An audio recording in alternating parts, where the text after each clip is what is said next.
Praise lord. ఈరోజు దేవుని వాగ్దానము తేదీ సెప్టెంబర్ 8, 2025. అపోస్తలుడైన పేతురు రాసిన మొదటి పత్రిక 5వ అధ్యాయం 8వ వచనము. నిబ్బరమైన బుద్ధి గలవారై మెలకువగా ఉండుడి. మీ విరోధి అయిన అపవాది గర్జించు సింహము వలె ఎవరిని మింగుదనా వెదకుచూ తిరుగుచున్నాడు. ఆమేన్. క్రైస్తవ జీవితం అనేది ఒక పోరాటం అనే విషయం మనందరికీ తెలుసు. కనుక క్రైస్తవ జీవితం ఎప్పుడు సంతోషదాయకం అనే భావన మనలో కలగకూడదు. సాధారణుడు మన మీద ఎప్పుడు ఏ విధంగా దాడి చేస్తాడో మనకే తెలియదు. అందుకే అపోస్తలుడైన పేతురు గారు అంటున్నారు, నిబ్బరమైన బుద్ధి కలవారై మెలకువగా ఉండమని. అపోస్తలుడైన పౌలు ఎఫెసీయులకు రాసిన పత్రిక 6వ అధ్యాయం 13వ వచనంలో కూడా ఉంటుంది.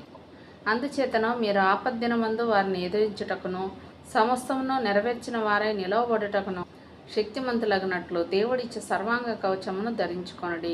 అందుచేతను మీరు ఆపద్దినమందు అంటున్నాడు పౌలు గారు. ఈ వాక్యంలో పౌలు భక్తుడు చెప్తున్న ఆపద్దినం అంటే ముందుగా మనం ఏంటో తెలుసుకోవాలి. ఆపద్దినం అంటే క్రీస్తు లేని సమయం. క్రీస్తు లేని సమయం అంటే ఏంటి? క్రీస్తు లేని సమయం అంటూ ఉండదు.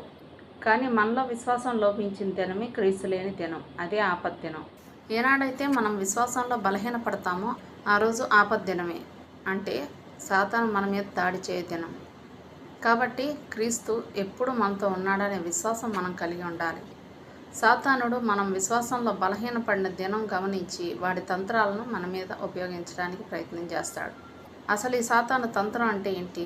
అంటే క్రీస్తు అవసరం లేదని, మన సొంత తెలివితేటలు చాలని, మనం మేధావులు అని, ఇంత చిన్న చిన్న విషయాలకు దేవుని సహాయం ఎందుకని మనలో సాతాను ఆలోచనలు కలుగు చేసి మన స్వశక్తితో మనం పోరాడేటట్టు సాతానుడు ప్రేరేపిస్తాడు. ఇదే సాతాను తంత్రం. అదే విశ్వాసం కొరవడిన దినం అవుతుంది. తన స్వశక్తి మీద ఆధారపడదలిచి పేతురు ఒక చిన్న బాలిక ముందు ఓడిపోయాడు. కనుక ఎట్టి పరిస్థితుల్లో మన స్వశక్తి మీద మనం ఆధారపడకూడదు. దేవుని మీద ఆధారపడి జీవించాలి. అంతేకాకుండా ఏదైనా ఒక విషయంలో మనం విజయం సాధించినప్పుడు మనకు కలిగే గర్వాన్ని బట్టి కూడా మనం ప్రమాదంలో పడతామనే విషయాన్ని మనం గ్రహించాలి. మన విజయం తర్వాత మరొక అపజయం మన కొరకు కాచుకొని ఉందని మనం గ్రహించాలి. కనుక ప్రియ సహోదరి సహోదరులారా, ఆపద్దినం అంటే జీవితంలో విజయం సాధించిన దినాన మన స్వశక్తిపై ఆధారపడేటట్లు సాతాను ప్రేరేపిస్తాడు. కనుక ఎల్లప్పుడూ ప్రభుపై ఆధారపడాలి. అంటే ప్రభు మనకిచ్చిన ఆత్మ సంబంధమైన ఆయుధాలను మనం వాడాలి. దేవుడిచ్చిన ఈ వాగ్దానాన్ని స్వతంత్రించుకొని ఆయనకి కృతజ్ఞతాస్తుతులు చెల్లించుకుందాం. అట్టి కృపా ధన్యత దేవుడు మనకు అనుగ్రహించురుగాక. ఆమేన్. దేవుడు తన పరిశుద్ధ వాక్యం మనం వినికిడియందు దీవించురుగాక. ఆమేన్.